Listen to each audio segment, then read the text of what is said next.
breaking news. Malaysia Airlines confirms it has lost contact with a plane carrying 227 passengers. It seems to have vanished into thin air. 8 मार्च 2014 आधी रात के बाद का वक्त। एक international flight take off तो करती है लेकिन आज तक लैंड नहीं करती। 239 लोग, एक बोइंग 777 और एक ऐसा रहस्य जिसने पूरी दुनिया को हिला दिया। अनसीन वर्ल्ड में आपका स्वागत है।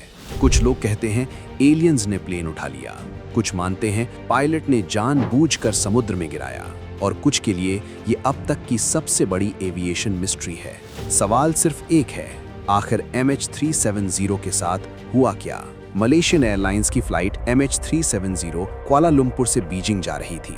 लगभग 6 घंटे की एक बिल्कुल नॉर्मल फ्लाइट।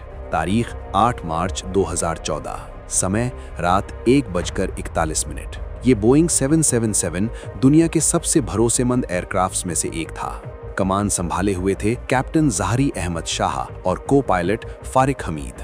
प्लेन में थे 227 पैसेंजर्स और 12 क्रू मेंबर्स। टेक ऑफ के कुछ ही मिनटों में प्लेन 35,000 फीट की ऊंचाई पर पहुंच जाता है। सब कुछ रूटीन के मुताबिक। ट्रांसपॉन्डर लगातार अपनी location Malaysian air traffic control को भेज रहा था। रात 1:21। मलेशियन एयर स्पेस से निकलते वक्त ATC पायलट से कहता है MH370 कॉन्टैक्ट हो ची मिन।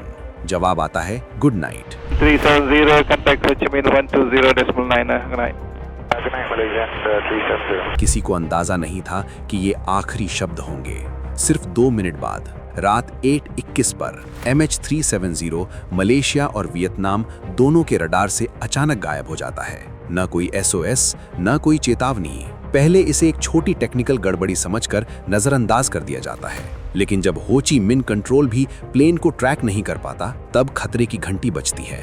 बार बार कॉल्स की जाती हैं, लेकिन ट्रांसपॉन्डर बंद है, रेडियो साइलेंट है और कॉकपिट से कोई जवाब नहीं। MH370 मानो हवा में घुल चुका था। सुबह 6:30 बजे, यही वो वक्त था जब फ्लाइट को बीजिंग में लैंड करना था। एयरपोर्ट पर परिवार इंतजार कर रहे थे, लेकिन प्लेन कभी पहुंचा ही नहीं। तुरंत इंटरनेशनल सर्च ऑपरेशन शुरू होता है। 7 देश, 30 से ज्यादा जहाज, दर्जनों एयरक्राफ्ट्स, साउथ चाइना सी और गल्फ ऑफ थाईलैंड छान मारे जाते हैं। 4 दिन बाद एक चौंकाने वाली जानकारी सामने आती है। सिविलियन रडार से गायब होने के बाद भी MH370 मलेशियन मिलिट्री रडार पर 1 घंटे तक दिखता रहा। रडार डेटा बताता है प्लेन ने पहले राइट टर्न लिया, फिर अचानक 180 डिग्री लेफ्ट टर्न, यानी बीजिंग नहीं, प्लेन वापस मलेशिया की ओर उड़ रहा था।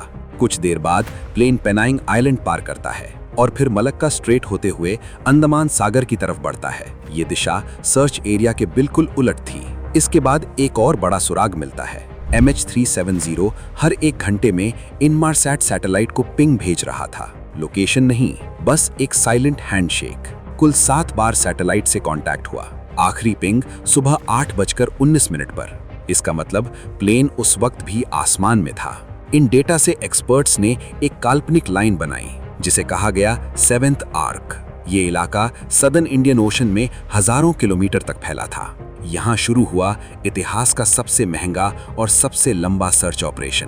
लाखों स्क्वायर किलोमीटर समुद्र, लेकिन महीनों बाद भी कुछ नहीं। 17 महीने बाद अफ्रीका के पास रियूनियन आइलैंड पर एक टूटा हुआ फ्लैपेरॉन मिलता है। बोइंग कंफर्म करती है ये MH370 का ही हिस्सा है। इसका मतलब साफ था, MH370 सदर्न इंडियन ओशन में कहीं क्रैश हुआ था, लेकिन कहां और कैसे? थ्योरीज आती हैं pilots suicide, hijacking, electrical fire, auto pilot runaway, लेकिन कोई भी पूरी तरह साबित नहीं होती। आज 10 साल बाद भी ब्लैक बॉक्स नहीं मिला, क्रैश साइट नहीं मिली, सिर्फ सवाल बचे हैं और इंतजार। 239 लोग बिना सबूत के मृत घोषित कर दिए गए, लेकिन उनके परिवारों के लिए ये कहानी आज भी अधूरी है। MH370 शायद हमेशा एक रहस्य ही बना रहेगा।